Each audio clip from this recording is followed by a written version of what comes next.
Deixa eu dar Vamos lá. Continuando, então, lá o conteúdo de função do primeiro grau, né, que a gente trabalhou sexta-feira. Então, a gente está trabalhando aqui a prova do SAEP 2017 hoje. E nós vamos trabalhar a questão 18. Se vocês viram aí outra questão que também trabalha o mesmo conteúdo, aí vocês também avisam que a gente coloca aqui. Pelo que eu analisei, eu vi essas, deixa eu achar aqui. Não. Essa não, ela envolve a exponencial e como a gente não está na exponencial ainda. Pronto, questão 18. E é uma questão bem facinha, eu vou até diminuir aqui deixa eu ver o zoom, para ver se vocês veem toda, para a gente poder discutir aqui pelo que nós analisamos semana passada, certo? Lá no GeoGebra. Porque dá para a gente olhar aqui e já ver. Por exemplo, ele diz assim, a função polinomial do primeiro grau possui coeficiente angular e coeficiente linear iguais a -3 e 1, respectivamente. Lembrando, toda vez que tem a palavrinha respectivamente, então, o primeiro, que vai ser o -3, é o coeficiente angular, e o segundo, que é o 1, vai ser o coeficiente linear. Quando vocês olham essa questão, existe alguma dificuldade para respondê-la? Eita, eu fui tirar o negocinho do zoom e perdi a questão, mas deixa eu voltar aqui.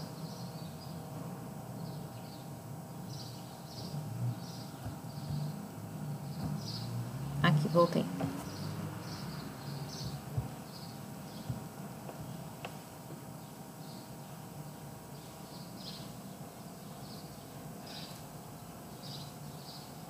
Tá esperando?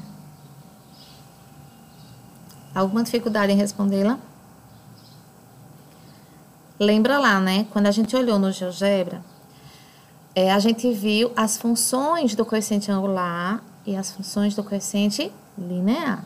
A gente viu que o coeficiente linear, ele mostra onde o gráfico toca o eixo de y. Então, se eu digo que o coeficiente linear é 1, aí ele vai tocar o eixo de y justamente no ponto 1. Ou seja, o A pode ser uma resposta, né? Alternativa A, alternativa B, alternativa C, alternativa D. Alternativa E, não. Porque a alternativa E, ele está tocando o eixo de y no -3, que é o coeficiente angular, certo? Então, já descartamos uma. Aí, eu vou agora ampliar aqui, para a gente ver as outras. Porque já descartamos a letra E. E agora? Aí, eu tenho aí, eu já sei que todas elas tocam no eixo de y no ponto 1, porque é o nosso coeficiente linear. Aí eu tenho que ver outra coisa. Esse -3, ele mostra o quê? Ele mostra a posição da reta, o ponto na reta de física. Isso. Aí, quais seriam as opções aí que nós teríamos agora? A gente já eliminou a letra E por conta do coeficiente linear. Aí, agora a gente pode eliminar quais? A C. A C. Porque lá tá -3, né? A C tá +3. Será que é isso? Mas vamos lá. E eliminar qual mais? A letra A também. Eu vou fazer uma coisa que talvez ajude. É porque aqui eu não consigo escrever. Eu vou escrever no GeoGebra, certo? Deixa eu pegar aqui a ferramenta para escrever.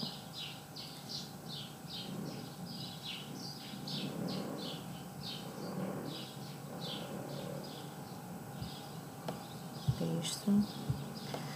Se ele diz que o coeficiente angular, que é o A, é igual a -3, e ele me diz que o coeficiente linear, que é o B, é igual a 1, e nós sabemos que a lei de formação da função do primeiro grau, né, que nos dá uma reta, e aí todos os gráficos são retos, né, a função do primeiro grau, é y igual a ax mais b, Quando eu substituo os valores, eu vou ficar com a função y é igual a menos 3x mais 1.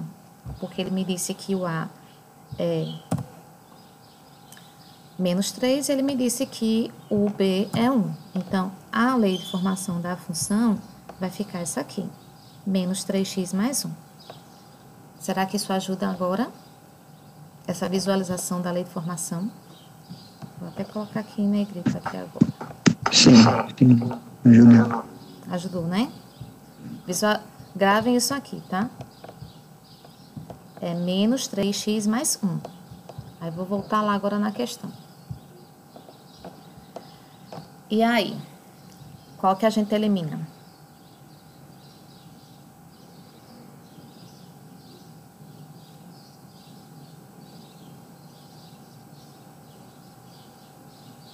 Se o coeficiente angular é menos 3, ele é negativo, o que acontece com o gráfico? A função é crescente ou decrescente?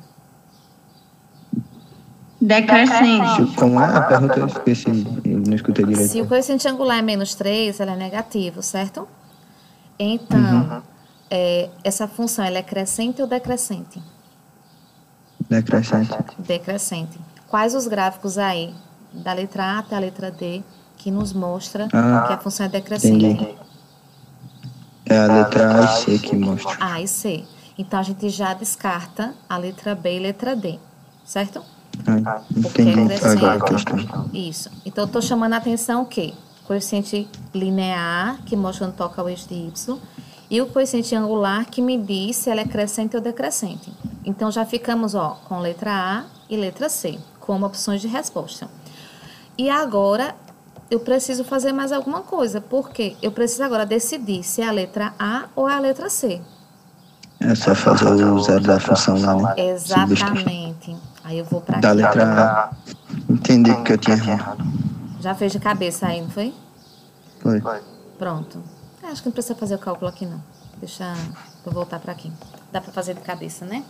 3x menos 3x mais 1. Passa 1, fica negativo.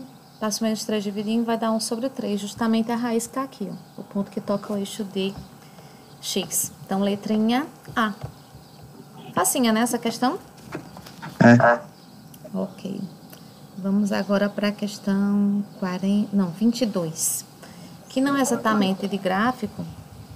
Eu tô aqui numa área externa hoje, porque, ó, a gente tá em casa e tem mais pessoas em casa e usando ambientes. Aí tem hora que eu tô no quarto, tem hora que eu tô na cozinha. Aí hoje eu corri para a área da piscina. E é assim. Aí se chover eu vou me molhar um pouquinho, mas tem problema. Mas tá uma chuvinha fraquinha. Veja só, isso aqui não é gráfico da função do primeiro grau, mas tem a ver com localização de pontos que a gente trabalha deixa eu colocar uma coisa aqui para não voar. Ui! A gente trabalha localização de pontos porque a gente observa pontos, né? As coordenadas abscissa e ordenada. Abscissa que é o x, ordenada que é o y. E aqui, é muito simples essa questão. E por que eu estou chamando a atenção dela? Porque isso, apesar de ser tão simples, aparecem nas provas do SAEP questões desse tipo. A gente não está trabalhando em que são essas questões vão trabalhar, mas a gente está mostrando pontos que geralmente são requisitados nessas provas. E aí, para ter o cuidado para não errar questões simples também, né?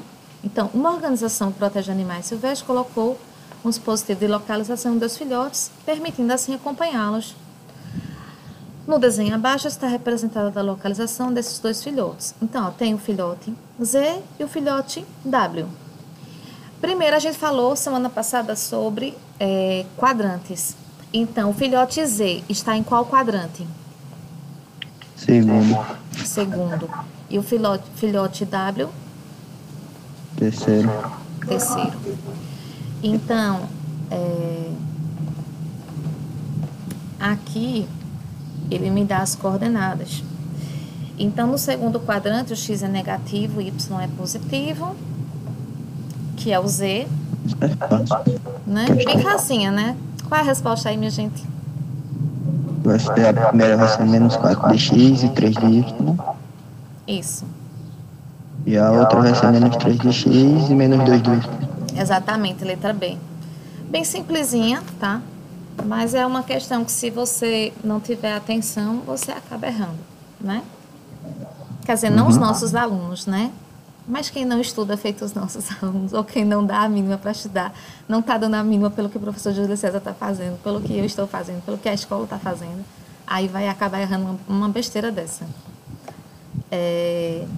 Questão 46.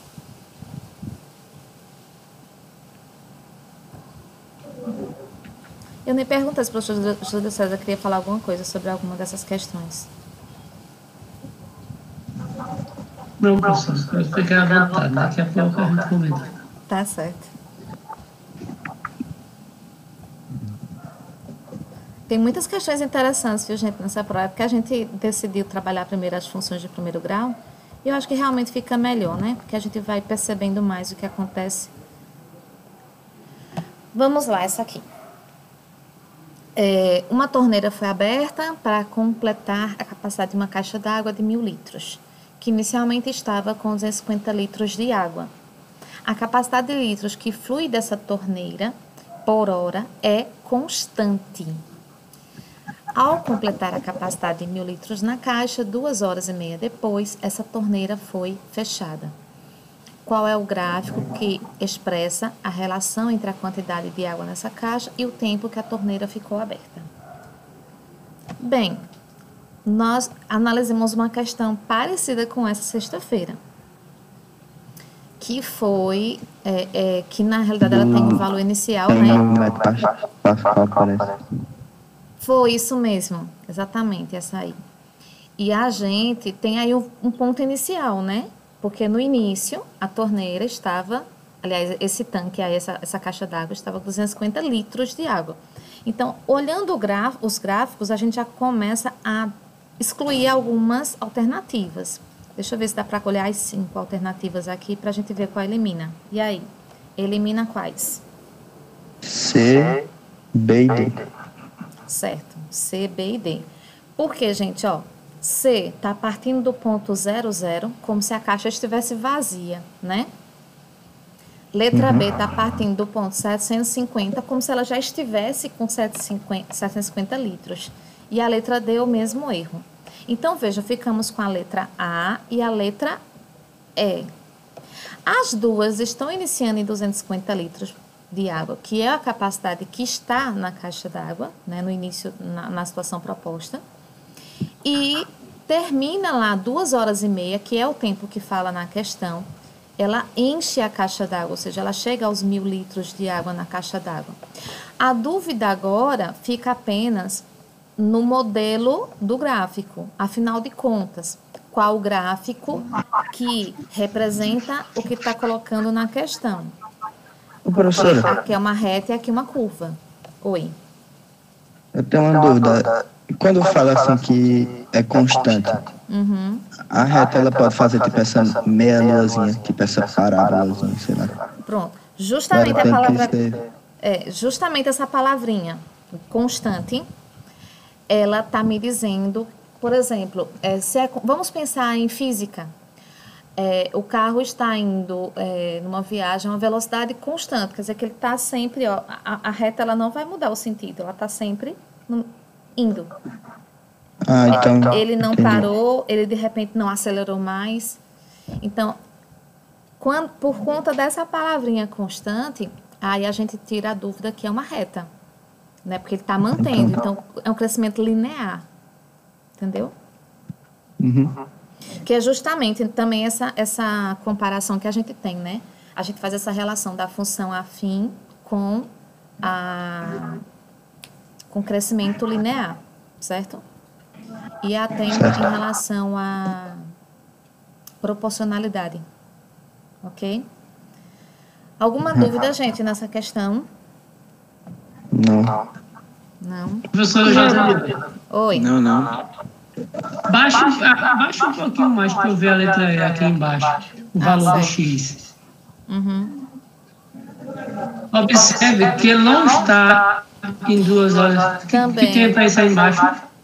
Também. Quer dizer, aqui embaixo não estava correspondendo. Né? Eu não vi Quer isso. dizer, ela tem esse conceito, mas se observar, ela não partia do 2,5, é? 2,5 que seria o tempo para ela ficar cheia. Outro ponto, então não tinha nem erro, né? Não tinha nem que observar a questão de ser constante. Mais fácil ainda. Né? Mas aí fica essa observação também para uma questão em que realmente foi. Eu não sei porquê, no meu olhar, quando eu olhei, estava em 2,5. Ok. Vamos lá, agora a questão... Eita, eu pulei a 45, que ela é um polinômio. Vamos lá. Vou voltar aqui um pouquinho. É uma questão, assim, polinomial, ela não seria uma função do primeiro grau, tá certo? Eu não estou aí colocando que é a função do primeiro grau, não. Só que quando como ela está aí na forma simplificada, ela acaba trabalhando algumas funções como se fosse do primeiro grau, o que torna mais fácil o cálculo, né, aí. E aí, gente, para encontrar as raízes desse polinômio, aliás, qual desses polinômios admitem esses valores aí como raízes, é muito fácil, né? Eu lembro que na aula passada até o professor Júlio de César chamou a atenção disso, quando ele disse, gente, basta substituir. Eita, aumentei demais. E aí, gente, substituindo, eu acho que o mais fácil aí é a gente analisar a questão do zero. Porque eu acredito que o zero é que vai dar o diferencial aí.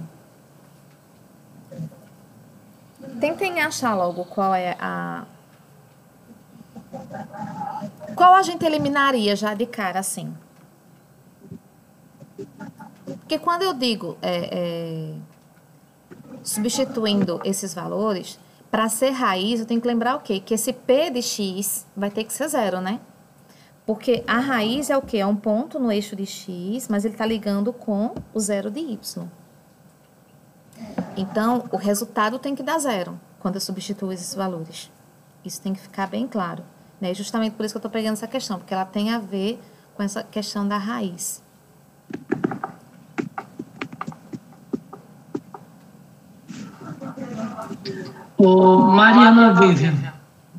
Mariana Vive da Silva. Responda essa questão aí, Mariana Vive. Diga aí. Só por olhar, dá para perceber que a letra é, porque o X está sozinho, aí igualando a zero, vai dar realmente zero. O segundo, igualando o 2 a zero, também vai dar 2 realmente, porque está menos 2. E igualando o X indo a zero, vai dar 1 também, que corresponde a isso. Bem, de cara a gente já ia eliminar a letra A, B e C, né? Sem observar números, porque qualquer valor que eu substituísse aí, ou algum deles, não ia zerar, né? E multiplicando aí não ia dar um valor zero. Realmente ela fez uma observação interessante, porque como tem o X ali isolado, né? Quando eu substituo por zero, já vai zerar tudo, a letra D e letra E. E aí, quando eu substituo realmente o 1, fica 1 menos 1 é 0. Então, independente dos outros valores, vai zerar também. Quando eu substituo o 2, 2 menos 2 vai dar 0. Então, independente dos outros valores, também vai zerar tudo aí. Então, assim, gente, eu acredito que essa questão, eu classificaria ela como fácil, né? Porque ela nos permite essa substituição de valores e uma resposta rápida, né? Mais alguma observação quanto a ela? A gente já está terminando a prova do SAEP 2017. Passar para outra, certo? Questão 50.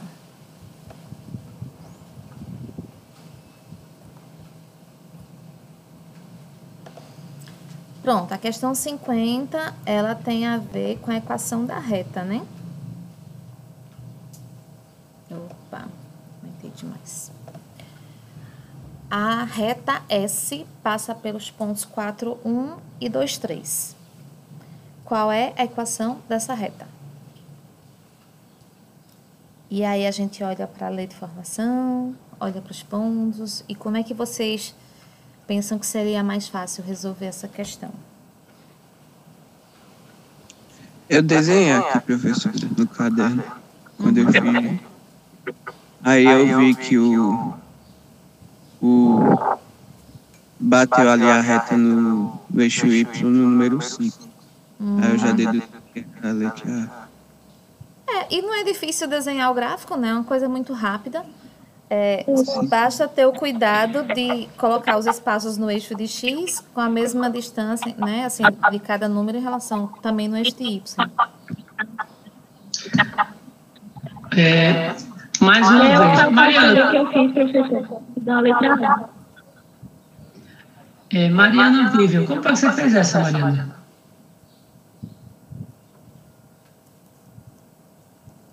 Eu fiz substituindo também os valores de x e y, aí deu um A. Como foi que você substituiu? Diga aí. Eu peguei o 4, o primeiro ponto, que foi 4 de x, e coloquei na fórmula, aí vai dar 1, que vai corresponder com isso. E peguei o 2 do x do segundo ponto, coloquei na equação e deu 3. O interessante é que vocês tenham esse pensamento, assim, olha, você tem a representação no plano, você tem a substituição. Se você quiser olhar aí o coeficiente angular, que seria a variação pela variação de x, tu encontrar o valor do coeficiente angular. Então, assim, quanto mais olhares vocês tiverem, mais fácil fica para vocês responderem. Que é, como o Eduardo colocou na reta, a outra calculou, Mariana já foi lá e substituiu. Então, assim, veja qual é a melhor maneira para você, como é que você entende. Ok, professor, pode ficar à vontade. Ok, e realmente, né, também, as 3 formas eu achei bem interessantes, né? Construir o gráfico porque são pontos, assim, números pequenos, então dá para fazer o gráfico rapidinho também. Substituir também é muito simples e rápido também. E também pelo coeficiente angular também ser rapidinho, até porque são todos diferentes, né, os coeficientes angulares. Eu vou só chamar a atenção uma questão, só aproveitando a questão, não que tenha especificamente relação com ela, tá? Deixa eu apagar aqui isso. Eu quero chamar a atenção de uma situação. Vou fazer um ponto aqui. 4, 1, não. Deixa eu ver qual foi o ponto. Um deles. 4, 1. Deixa eu pegar aqui o ponto 4, 1. Deixa eu desenhar aqui que é mais fácil do que eu acertar ali na mão. Pronto, ponto A. Eu queria só chamar a atenção para uma coisa que geralmente a gente fala na sala de aula e às vezes eu acho que não fica tão claro. Qual outro ponto? Deixa eu fazer os dois primeiro, porque senão não vou conseguir mostrar o que eu quero. 2, 3. 2, 3. Deixa eu colocar aqui também. Pronto. Quando eu quero desenhar uma reta, aí a gente tem aquela conceituação, né? Que por um ponto passam infinitas retas. Eu só queria mostrar como isso fica bonitinho aqui no... Eita, não. Cadê? Eu tirei do lugar? Não é isso que eu tô querendo mostrar. Deixa eu fazer de novo o ponto 4. 2, 3, não foi? 2, 3. Deixa eu fazer aqui.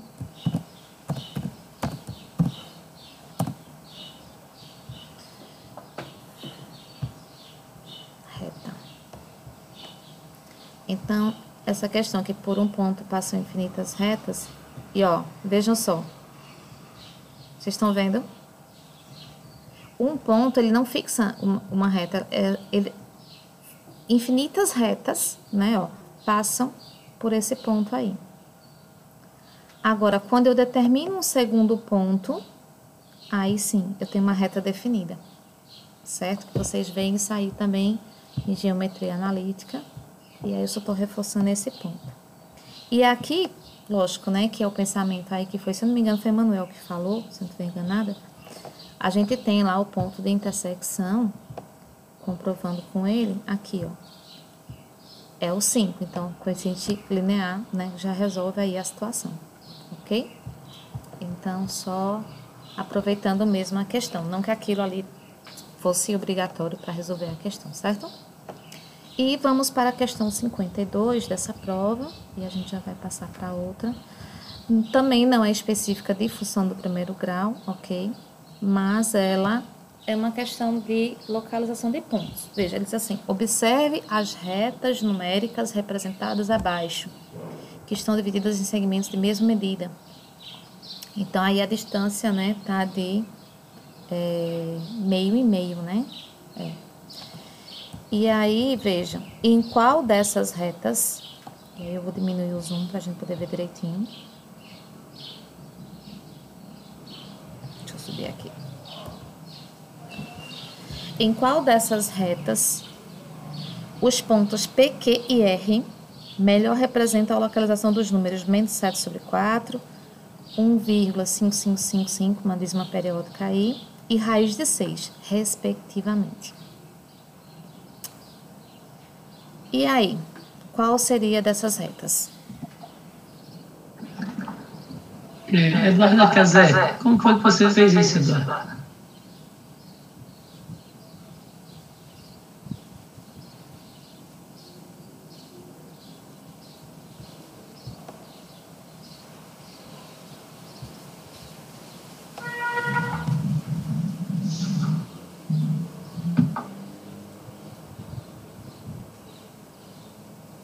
Eduarda?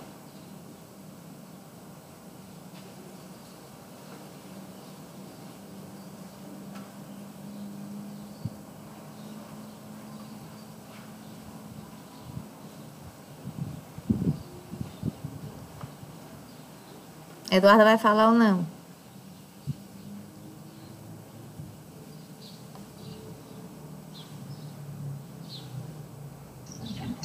Oi, Eliane.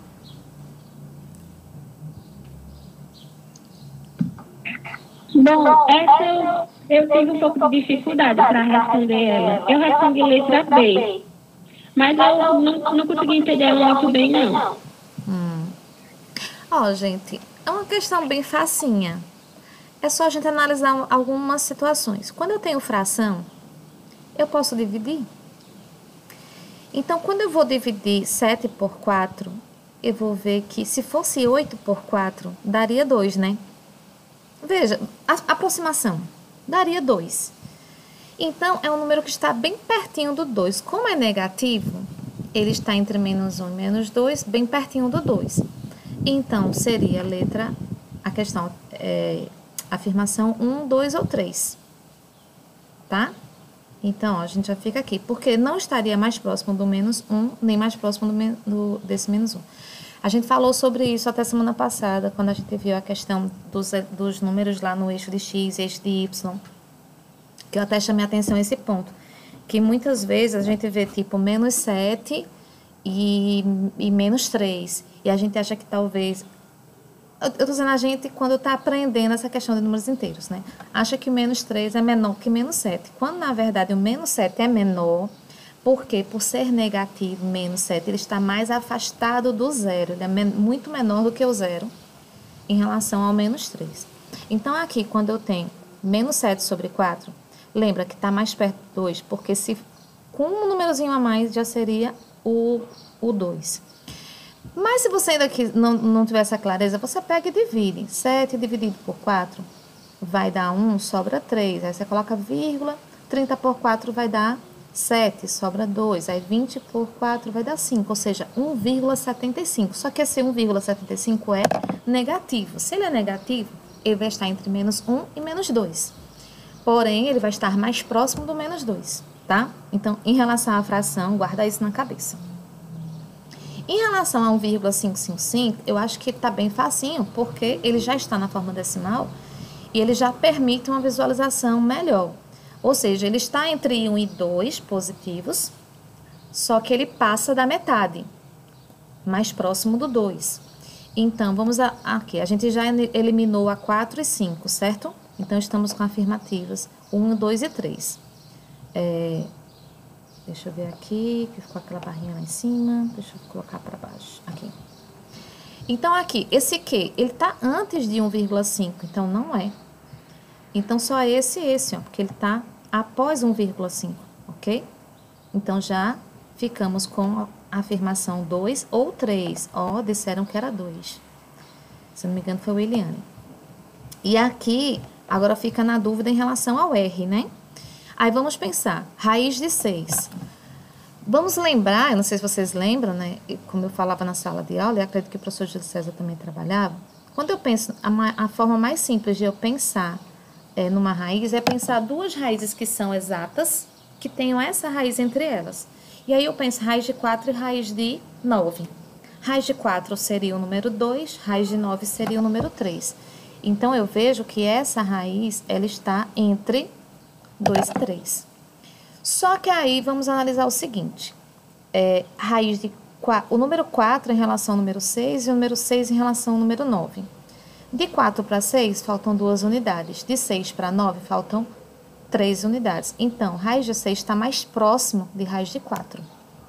Portanto, está mais próximo do 2. Então, ficarei com essa afirmação 2 aí. Ele está, no caso, mais próximo do 2, não mais próximo do 3. Letra B. Professor Júlio César, tem alguma outra dica que seria interessante? Não, professora, porque aí seria realmente, mas ela fez por aproximação mesmo, assim. Não precisa ser exato. Você tem raiz de 6. Aí você poderia, talvez, por estimativa, 2 vezes 2, 4. Não vai dar 6, tem que ser um pouco a mais que 2, né? E tentar a aproximação por esse método. Não tem, assim, uma coisa tão diferente, né? Porque você não pode usar calculadora, você não pode usar um meio eletrônico para ter essa exatidão. Mas aí você pode fazer uma tentativa por aproximação mesmo, como a senhora fez, ou assim. 2 vezes 2, 4, 3 vezes 3, 9, dá mais que 2. Então, de repente, eu boto, comparando, 2,5 vezes 2,5. Aí eu vou ter uma ideia se vai ser maior ou menor. Né? Se vai ser maior que 2,5, dá uma resposta, né? Se for menor que 2,5, eu boto 2,5 vezes 2,5 no lápis bem ligeirinho, vai dar um valor, não vai? Aí eu vou saber, porque a análise aí se está antes do 2,5 ou se está depois, não é assim? Exatamente. Aí se eu boto 2,5 vezes 2,5, se der maior ou menor, eu já vou saber qual é a resposta. Isso. Pode ser uma possibilidade também. Exato. Ô, gente, eu vou parar essa gravação, já deu 30